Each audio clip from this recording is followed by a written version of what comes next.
Bonjour à toutes et bienvenue. Nous sommes très heureuses de vous retrouver ce midi sur le plateau des studios numériques de Caen pour une édition un peu particulière des cafés Femmes et Challenge. Femmes et Challenge, comme vous le savez, c'est le réseau normand du business qui fédère toutes les initiatives qui est liées à l'entrepreneuriat féminin. Femmes et Challenge a été créée en 2017 par Léa Lassara, qui est la présidente de la CCI Seine-Estuaire, et par 20 core members, 20 chefs d'entreprise. Aujourd'hui, ce réseau a pris de l'ampleur, il a grossi et il fédère environ 900 femmes et quelques hommes. Et parmi tous ces membres, eh bien, on retrouve des chefs d'entreprise, des dirigeantes, des femmes en responsabilité et même des futurs entrepreneurs. Et la raison d'être de ce formidable réseau, c'est d'accompagner les projets de création, de reprise et de transmission d'entreprises. Et une fois que c'est fait, une fois que les entreprises sont montées, l'idée est de les aider à devenir pérennes et pour ça de trouver des moments d'échange et de trouver des moments de développer son expertise auprès de l'ensemble des membres de ce réseau qui répondent avec leur propre expérience à toutes les problématiques que les chefs d'entreprise peuvent se poser. Alors, c'est aussi un réseau qui a pour ambition de donner confiance aux femmes pour qu'elles osent entreprendre, parce que ce moteur-là, il est essentiel dans la vie des femmes chefs d'entreprise, et évidemment de les aider à faire du business. Et pour ça, on a eu un outil formidable qui a été développé il y a peu, qui sont les cafés Femmes et Challenge. Alors qu'est-ce que c'est que les cafés Femmes et Challenge? Ce sont des échanges et des réunions qui se passent un peu partout en Normandie, qui fédèrent et qui réunissent environ 8 à 10 membres du réseau Femmes et Challenge, alors par secteur géographique. Donc comme vous le voyez sur la carte, on commence à grossir et on est présente un peu partout. Et puis ces cafés ont une vocation aussi pour certains à développer des thématiques comme le tourisme, comme le commerce. Et il y en a un qui est en cours de construction, surtout le secteur de l'industrie. Et ces espaces d'échange, ils sont très importants. Ils sont évidemment ouverts aux membres du réseau, mais aussi à leurs invités par cooptation. Je suis Sophie Dancourt, je suis la fondatrice du média Gépicine avec Simone et je suis la très fière ambassadrice des cafés Femmes et Challenge de Deauville. Et je suis ravie d'être en compagnie sur ce plateau ce midi avec Nadine Audibert, qui est l'ambassadrice Femmes et Challenge du café Caen 1, qui est coach professionnelle, formatrice et dirigeante de la société Imago. Bonjour Nadine. Bonjour Sophie. Qu'est-ce qu'on fait là aujourd'hui sur le plateau des studios numériques de Caen? Alors Sophie, j'anime le café Femmes et Challenge de Caen 1 depuis environ un an maintenant. J'ai le plaisir d'y accueillir chaque mois une douzaine de membres et un mois sur deux, on se réunit autour d'une thématique animée par une experte. Et donc Laurie Mueller, qui est la gérante des studios numériques et membre de notre café, nous a proposé de découvrir ces activités en vivant un plateau en direct.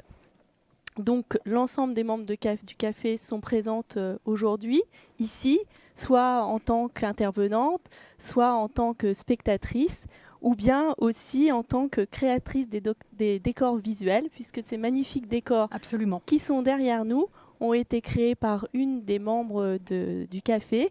C'est Laurence Joly, qui est responsable de la société Agelia. Il ne nous restait plus qu'à trouver la thématique pour vivre ce plateau TV. Et la thématique de l'optimisme a fait tout de suite l'unanimité au sein du café. C'est un thème fantastique, surtout en période de crise.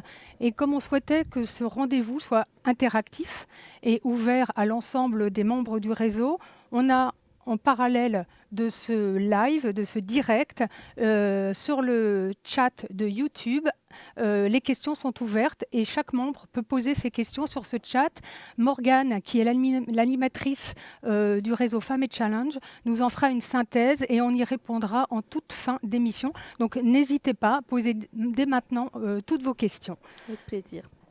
Alors pour introduire notre sujet, on a eu envie de savoir ce que pensaient les uns et les autres de l'optimisme, surtout en ce moment. C'est ça peut paraître très compliqué. Et donc, il y a une équipe des studios numériques qui est partie à la rencontre des Caennais pour un micro-trottoir assez inspirant. Voir les choses du bon côté. Pas voir le négatif en fait. C'est quand les choses vont bien. Toujours voir le bon côté des choses. C'est d'être gai. C'est d'apprécier ce qu'on a en fait.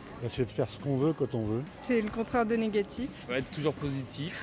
D'être motivé, atteindre ses objectifs. Être souriant. Essayer de penser à quelque chose de plus positif. Voir le bon côté des choses.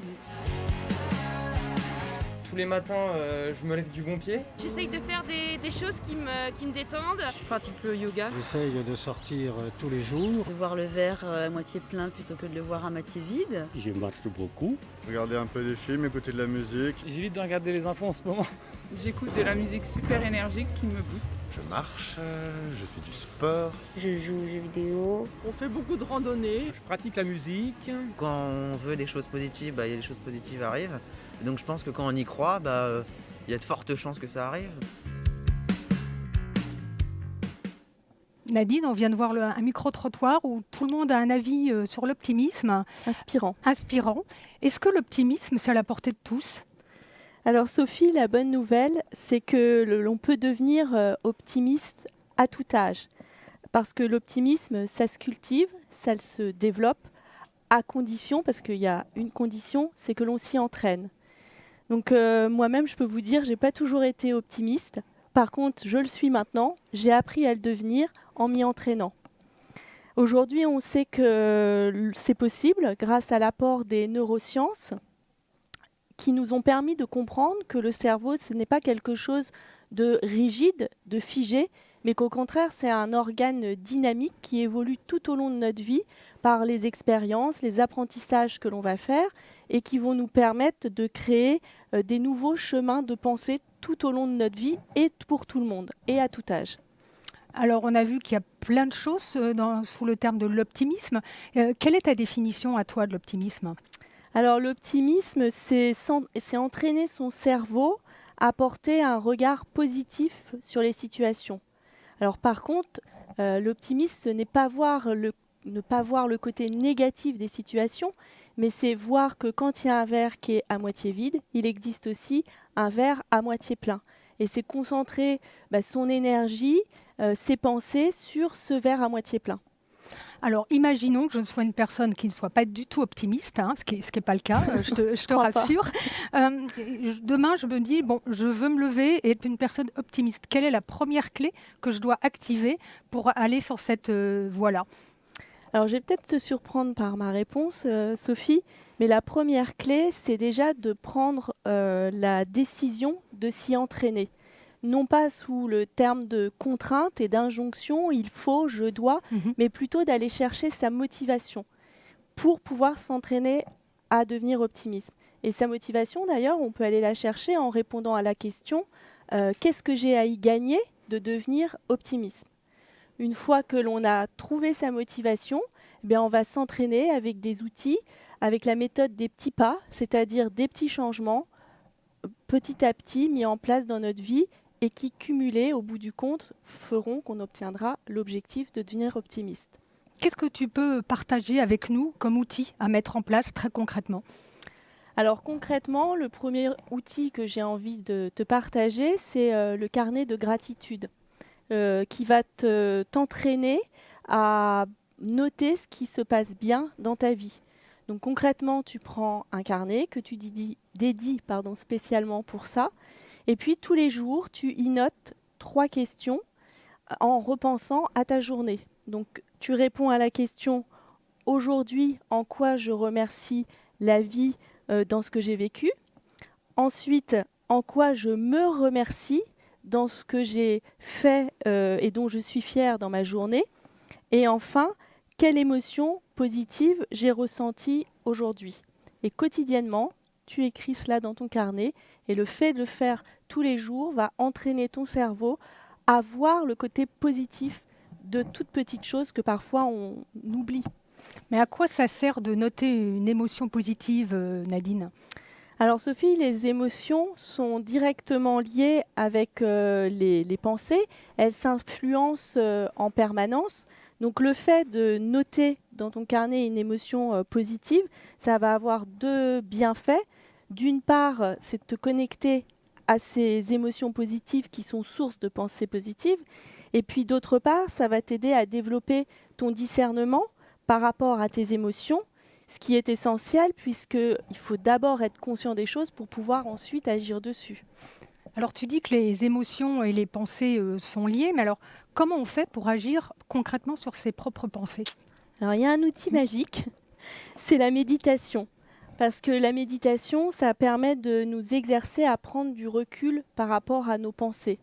Faut savoir qu'on a quand même 60 000 pensées par jour qui nous passent. C'est énorme. Ouais, c'est énorme.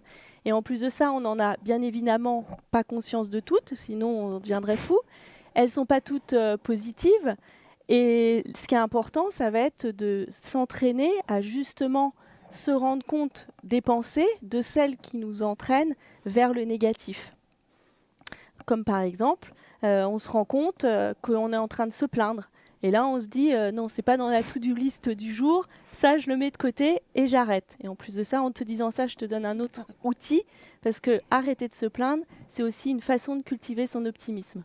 Alors c'est vrai qu'on voit depuis plusieurs années maintenant, je crois, un développement incroyable de la méditation. Beaucoup de gens en parlent. Il y a de nombreuses applications aujourd'hui qui permettent d'aider à faire de la méditation. Mais est-ce que c'est facile de méditer ? Alors, est-ce que c'est facile de méditer ? C'est une question difficile parce qu'en fait, ça dépend à la fois des personnes et ça dépend aussi des moments de la vie. Si je prends mon exemple, j'ai dû réessayer plusieurs fois à différents moments de ma vie de m'entraîner à la méditation pour réussir aujourd'hui à méditer quotidiennement. Alors, il y a quelque chose qui peut aider quand même. C'est quand on débute, je conseille de s'appuyer sur une application de méditation guidée que tu télécharges dans ton téléphone et qui permet de démarrer, d'accompagner le démarrage. En plus de ça, ces méditations sont souvent courtes, 10 minutes. Et ce qui est important quand on démarre, et puis même après, c'est vraiment la fréquence. Vaut mieux méditer 10 minutes tous les jours que 30 minutes une fois par semaine. Alors concrètement, comment ça marche ? Est-ce qu'il va falloir que j'arrive à ne penser à rien, ce qui me paraît, moi, très très difficile à faire ? Alors c'est vrai qu'il y a beaucoup de personnes qui pensent que méditer, c'est arrêter de penser. Donc t'imagines bien que faire un barrage à 60 000 pensées par jour, c'est juste impossible. Méditer, c'est pas arrêter de penser, c'est entraîner son cerveau à faire des allers-retours entre ses pensées et sa respiration ou des bruits extérieurs. C'est développer son discernement pour se rendre compte qu'on est en train de partir dans ses pensées. Alors, tu nous as parlé du carnet de gratitude, Oui. on vient de parler de la méditation. Est-ce que tu as encore un ou deux petits secrets pour aller vers le chemin de l'optimisme à nous livrer ? Oui, alors il y a de nombreux outils. On peut dire aussi s'entourer de gens positifs. Mais j'ai envie, pour terminer, de te partager quelque chose que je trouve vraiment primordial quand on veut cultiver son optimisme. C'est d'utiliser un outil qui qui permet de s'appuyer sur le corps. C'est-à-dire, ça peut être le yoga, ça peut être la marche, ça peut être la respiration, la relaxation.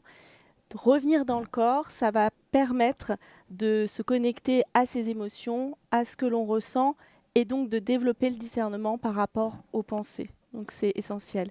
Et ce qui est important, c'est de trouver les outils qui nous correspondent à nous-mêmes. Il y en existe plein. Le tout, c'est de trouver ceux qui vous parlent à vous, quoi. Et pour enchaîner sur la prochaine séquence, est-ce que toi, tu as un mantra qui t'est personnel, que tu mets en action, je dirais, tous les jours, sans même y penser, en te levant le matin ? Alors, je le mets en action, mais en y pensant, parce qu'il n'y a pas une semaine qui passe sans que je pense à ce mantra que je me suis construite. C'est que dans la vie, on n'a pas toujours le choix des situations que l'on vit, mais par contre, on a toujours le choix de la façon dont on les vit. Et ça me porte au quotidien. Je te remercie beaucoup, Nadine. Merci On va à toi. poursuivre parce qu'après avoir passé en revue les outils qui nous aident à cultiver notre optimisme, on va toujours rester sur l'humain et on va avoir un témoignage. Et ça va être le témoignage de Ouria Djebali. charge de ses responsabilités tant professionnelles que personnelles a toujours le sourire et est toujours optimiste. Bonjour mesdames. Ouria, est-ce que tu peux te présenter, nous dire qui tu es? Oui, alors je suis Ouria Jebali, je suis maman de 2 petites filles, Selma et Soukaina, qui ont 9 ans et 3 ans, et je suis entrepreneuse. Il y a 3 ans, j'ai créé avec mon associé l'entreprise Triangle Protection, qui est spécialisée dans la sécurité humaine. Alors, en quoi aujourd'hui ce thème de l'optimisme te parle tout particulièrement? Alors, ce qui fait de moi quelqu'un d'optimiste, je pense que c'est parce que j'ai parié sur ma vie. Et pour moi, l'optimisme est une philosophie de vie. J'ai toujours eu envie de créer, de construire, dont mes entreprises, ma famille. Et je vois toujours le bon côté, en fait. Je mets mon énergie pour faire bouger les choses. J'ai parié sur la réussite plutôt que l'échec. J'ai parié sur l'amour plutôt que le désamour. Et toujours en me disant qu'en cas de difficulté ou en cas d'échec, je vais réussir à m'en sortir. Et voilà. En fait, quand ça ne marche pas, tu considères que c'est des erreurs plutôt que des échecs. Tu en tires du bénéfice. Oui, tout à fait, parce que en fait, de mes épreuves, on a toujours découlé du positif. Et je me dis que de toute façon, l'erreur est humaine, on a le droit de se tromper et que c'est comme ça qu'on apprend. Alors là, tu me fais penser à un mantra qui pourrait, enfin une petite phrase qui pourrait devenir ton mantra. Alors elle n'est pas de moi cette fois, elle est de Nelson Mandela. C'est « Je ne perds jamais, soit je gagne, soit j'apprends ». J'aime beaucoup Nadine ce que tu viens de dire. Oui, je pense qu'en fait, il faut se faire confiance et faire confiance en la vie et que tout ce qui ne tue pas, en fait, nous rend plus forts, tout simplement. Ouria, tu trouves les clés de l'optimisme dans l'action. Est-ce que tu peux nous expliquer ça? Alors, oui, ce qui caractérise pour moi l'optimisme, en fait, c'est passer à l'action. Alors, je vais vous donner des exemples. Je vais prendre mon téléphone et contacter cette personne. Le mail que je devais envoyer il y a un petit bout de temps, je vais le faire maintenant. Et surtout, je pense que des fois aussi, il faut provoquer les choses et ne pas avoir peur. Si pendant une réunion professionnelle, une soirée, j'ai envie d'aller parler à cette personne-là, même s'il y a beaucoup de monde autour d'elle, je ne vais pas hésiter à aller, je vais tenter le coup, en fait, à aller discuter tout simplement. Voilà, pour moi, en fait, être optimiste, c'est passer son temps à envoyer des signes au destin. En fait, tu n'as pas peur. Tes peurs ne te freinent pas. Non, parce que si ça fonctionne pas, c'est pas un problème. Pour moi, je pense que ça va fonctionner, en fait, c'est ce que je me dis toujours.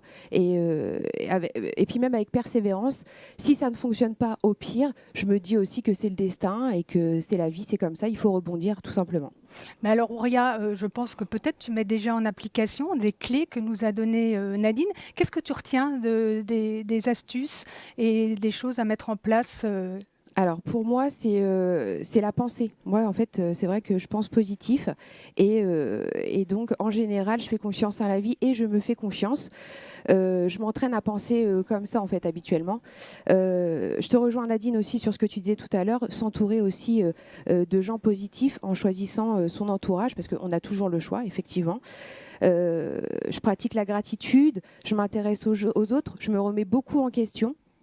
J'imagine ma vie future aussi. Ah, ça c'est intéressant parce que là tu nous donnes un autre outil. Sans le savoir, tu utilises la visualisation positive. Tout à fait, oui, tout à fait. Je m'inspire aussi en regardant des films, des reportages concernant des histoires, des personnes qui ont eu en fait les mêmes objectifs que les miens, et ça m'aide beaucoup en fait à aller au bout de mes actions. Et je me dis en fait pourquoi pas moi, si eux ils ont réussi, pourquoi pas moi tout simplement. Alors, est-ce que c'est important, ça? Et je pense que pour moi, c'est une notion qui est très importante d'avoir des personnes inspirantes pour pouvoir se dire qu'on peut calquer son chemin de vie ou sa voie entrepreneuriale sur des femmes ou des hommes aussi qui ont réussi et qui peuvent indiquer le chemin. Est-ce que pour toi, c'est important? Oui. En tout cas, moi, ça me donne beaucoup de force, beaucoup d'énergie. Et quand tu dis ça, tu vois, je pense en fait à mes filles en me disant qu'aujourd'hui, les femmes ont plus que jamais leur place dans la vie d'entrepreneur et que je dois être un exemple pour elles. Et c'est ce qui me donne la force d'être en action et d'avancer. Voilà, tout simplement. Je te remercie beaucoup. Je vous en prie. Auréa. Merci Auréa. Merci à vous. On va poursuivre en revenant au corps et aux outils corporels dont on a beaucoup parlé avec Nadine. Et on va s'intéresser de très près à un organe insoupçonné sur les ressorts de l'optimisme qui est le cerveau, avec une technique, et on verra en quoi ça consiste, qui est le neurofeedback. Et on va en parler avec Christiane Michel-Koppel.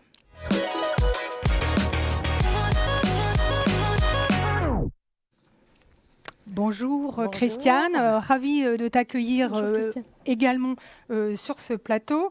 Tu as une vie remplie d'expériences. Tu as pendant longtemps accompagné des entreprises, des plus petites aux plus grosses, dans des grands groupes, notamment Manpower, Adecco.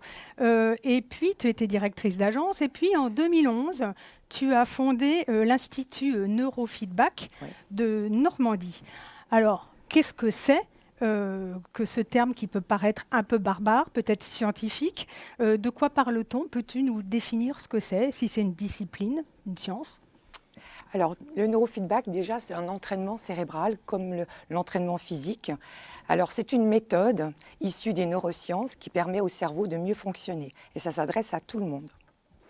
Alors, est-ce que ça a été mis en place quand? Est-ce qu'il y a une préexistence? Est-ce que c'est quelque chose de récent? Alors, ça existe depuis 50 ans. Donc, au départ, c'est le neurofeedback linéaire qui est né, qui était destiné, c'est médical, c'était destiné à des médecins qui avaient un protocole bien défini. Donc, ça permettait on poussait le cerveau dans une trajectoire bien définie. Et après est né le neurofeedback dynamique depuis 25 ans. Et ça a été créé par Val et Sue Brown, donc 2 médecins qui étaient passionnés et surtout qui voulaient alléger la souffrance. Alors justement, à quoi ça sert le neurofeedback de manière très pratique? Ça sert à être plus centré, à être mieux dans sa vie au quotidien. Alors je vais vous donner un exemple qui est comme l'ordinateur quand on ouvre plein d'onglets. L'ordinateur, le logiciel ralentit. Alors avec le neurofeedback, ça permet quand même d'alléger sa charge mentale, de mieux vivre au quotidien. Alors tu t'adresses à qui quand les gens qui viennent chez toi faire des séances, c'est tout le monde, c'est des catégories particulières, c'est des gens qui sont malades, aux souffrances ou pas forcément? Voilà. Alors ça s'adresse à tout le monde, ça s'adresse à des personnes qui sont en souffrance, ça s'adresse aussi bien à des enfants, des collégiens, des étudiants, des personnes qui sont en activité, donc des professionnels, des seniors. Je suis aussi pas mal d'enfants qui sont autistes, qui sont dyslexiques. Et ça s'adresse aussi à des personnes qui sont bien portants. Alors une séance, concrètement, ça fonctionne comment? Alors une séance, c'est relativement il y a une bonne nouvelle, c'est qu'on n'a strictement rien à faire. Pendant une séance, on peut même dormir. Donc ce qui était quand même très très bien. C'est pas mal. Alors sinon, j'ai amené des outils magiques. Alors déjà, il y a des capteurs qui sont reliés à un boîtier. Donc les capteurs, ce sont des outils de mesure, comme un thermomètre qui va vous prendre la température. Et j'ai un boîtier, donc ce boîtier-là, c'est un amplificateur qui permet d'envoyer les analyses directement à un ordinateur. Et l'ordinateur, il y a un écran qui a un encéphalogramme et qui permet d'analyser l'activité électrique du cerveau. Et donc l'expertise vient avant tout de l'ordinateur. D'accord. Donc en fait, au terme de la séance, je vais me sentir mieux. Les effets, ils se mesurent comment? Est-ce que dès que j'ai fini une séance, je me sens mieux tout de suite? Ou bien ça prend un peu de temps? Comment je mesure ces effets-là? Alors déjà au départ, je vais expliquer comment ça fonctionne. Donc on mesure 256 fois par seconde l'activité électrique du cerveau. Et en fonction de ce qui est détecté, l'ordinateur va créer des micro-coupures dès qu'il y a des neurones ou des ruptures brusques de l'activité électrique. Et donc il y a des micro-coupures qui vont prévenir le cerveau des dysfonctionnements. Et c'est le cerveau lui-même qui va s'autoréguler pour mieux fonctionner. Il est magique, ce cerveau. Ouais, donc il y a des ressources quand même assez inexploitées, je dirais, du cerveau pour se sentir beaucoup mieux. Oui. Et donc justement, je vais me sentir beaucoup mieux quand? Tout de suite il faut attendre plusieurs jours, des mois? Alors c'est variable d'une personne à l'autre parce que tout cerveau est différent. Donc il y a des personnes qui ont des résultats dès la première séance. Et après, l'idéal, c'est de faire quand même plusieurs séances. C'est un entraînement, donc pour voir des modifications qui soient pérennes, l'idéal, c'est d'en faire quelques-unes de séances. Et ce qui est bien, c'est qu'après la séance, vous allez observer dans votre quotidien comment vous allez et les bénéfices que vous rencontrez. Alors justement, comme notre thème du jour, c'est l'optimisme, Oui. comment ça joue sur l'optimisme, le neurofeedback? Qu'est-ce que ça peut m'apporter? Alors, la première chose, c'est déjà les effets que l'on constate, c'est le lâcher-prise, c'est le fait d'être plus centré au quotidien, donc de prendre du recul par rapport aux événements. Donc là, ça permet quand même d'être plus optimiste et d'être mieux. Il y a aussi un meilleur sommeil, on dort mieux, donc on récupère mieux. On est plus recentré, c'est-à-dire on a plus d'estime de soi, donc ça, c'est important. On est plus gai, on rit plus, on a plus d'énergie. C'est formidable, on va l'adopter, mais je pense que personne ne manque d'énergie ni de sourire sur ce plateau. Merci beaucoup, Christiane, pour ton expertise. Je vous en prie. Donc, Merci, Christiane. Nous allons maintenant, comme c'est une émission interactive, nous allons recueillir vos questions, peut-être même vos commentaires, que Morgane va nous transmettre.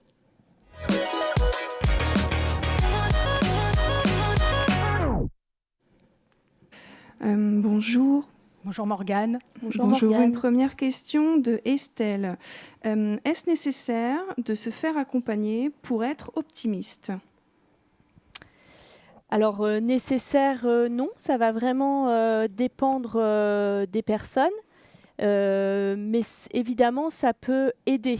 On peut se faire accompagner, en effet, soit coaché, soit par le biais d'une thérapie.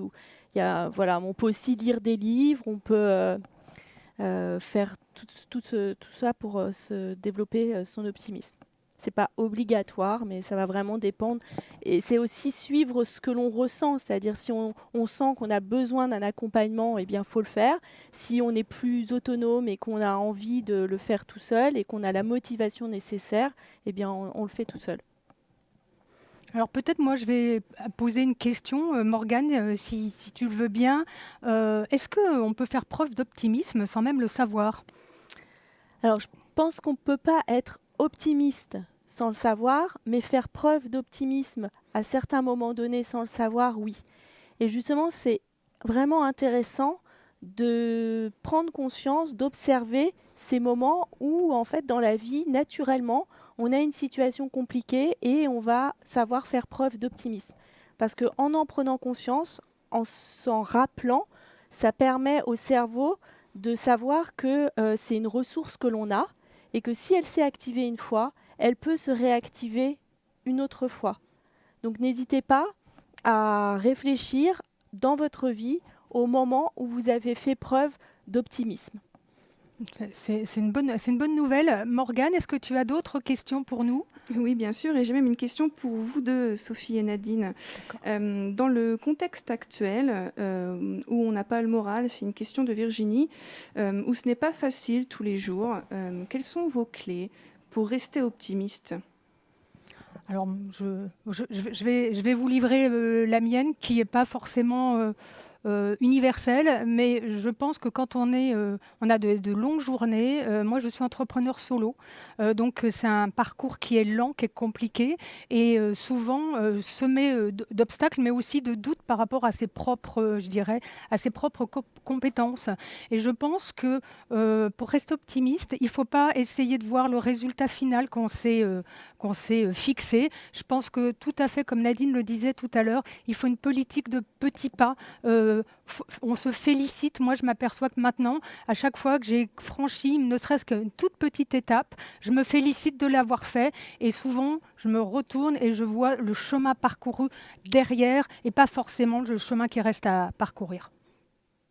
Alors de mon côté, si je prends par exemple l'effet d'annonce du premier confinement, qui a quand même été assez fort émotionnellement pour tout à chacun, je me suis rapidement posée en me disant qu'est-ce que je veux faire de ce moment. C'est une situation pour laquelle je ne peux pas agir dessus. Et du coup, qu'est-ce que je décide d'en faire ? Cette notion pour moi de choix et de responsabilité de ce qu'on décide de faire, c'est un pouvoir que l'on a et c'est dommage de s'en priver. C'est le prendre, ce pouvoir, l'utiliser à bon escient pour soi, pour se faire du bien. C'est pour moi la clé première de l'optimisme dans des situations compliquées. J'approuve. Une autre question, et je pense également pour vous deux en tant qu'ambassadrice, pourquoi rejoindre un café Femmes et Challenge ? C'est ce que je disais sur la question précédente. Quand on est entrepreneur ou entrepreneuse, moi j'aime bien mettre au féminin les mots, on est souvent isolé et l'isolement du chef d'entreprise, elle est réelle, elle est toujours aggravée en période de crise. Et je pense que c'est bien de pouvoir échanger avec d'autres chefs d'entreprise parce que parfois, on se dit qu'on est les seuls à éprouver des difficultés quand on avance et on s'aperçoit que non. Quand on échange, on s'aperçoit qu'on est toutes à plus ou moins grande échelle impactées par ces doutes et par ces difficultés. Donc échanger et puis aussi peut-être trouver des réponses très concrètes sur des solutions qu'on ne trouve pas par rapport à d'autres qui ont déjà fait ce chemin-là et qui peuvent complètement nous éclairer. Oui, et puis je rajouterais que ça permet de rencontrer des nouvelles personnes. Ça permet donc de vivre aussi, comme aujourd'hui, par exemple, ce plateau TV que l'on n'aurait pas vécu pour les membres du Café Femmes et Challenge Caen 1 si ce café n'existait pas. Et vivre de nouvelles expériences, ça permet d'élargir son champ de vision et de voir des solutions possibles dans des situations nouvelles. Donc, source d'expérience. Merci. Une autre question de Sabrina. Dans une situation compliquée, comment on fait pour rester positif, pour rester optimiste ? Alors, dans une situation compliquée, déjà, c'est de discerner la partie de la situation sur laquelle on a un pouvoir d'action et celle sur laquelle et la partie sur laquelle on ne peut pas agir. Parce qu'une des autres clés de l'optimisme, c'est l'acceptation. Mettre son énergie dans une situation pour essayer de changer une situation que l'on ne peut pas changer, qui ne dépend pas de nous, ça crée plutôt du pessimisme. Lâcher sur ce que l'on ne peut pas changer et se concentrer sur là où on peut agir, ça va nous aider à développer notre optimisme. Oui, je pense, pour rebondir sur ce que tu dis, Nadine, qu'il y a des situations où il faut lâcher prise complètement. C'est-à-dire que si vous êtes face à un obstacle insurmontable, il faut lâcher prise et essayer de travailler sur autre chose, contourner l'obstacle, mais à un moment donné, ne pas mettre toute son énergie sur quelque chose, comme tu le disais, Nadine, où on n'a pas prise sur une situation. Et le lâcher prise va venir de l'acceptation, qui est vraiment une clé aussi très puissante. Merci. Une autre question d'Arthur. Tout à l'heure, tu parlais de méditation, Nadine, et Arthur nous demande de quelles applications ou quelle application toi tu utilises ou tu conseillerais. Alors là, c'est tout à chacun de choisir, bien sûr. Souvent, les applications, elles ont 8 jours, une semaine gratuite où on peut essayer. Donc ça permet de voir si la voix, parce qu'elles sont un peu différentes, les propositions, la construction de l'application nous convient. Personnellement, j'en ai utilisé plusieurs et actuellement, celle que j'utilise, c'est Seven Mind, qui est l'application de Jonathan Lehman, qui est l'auteur du livre Les Antisèches du bonheur. Je vais l'essayer parce que moi j'en étais à petit bambou, donc je vais diversifier ma panoplie d'applications.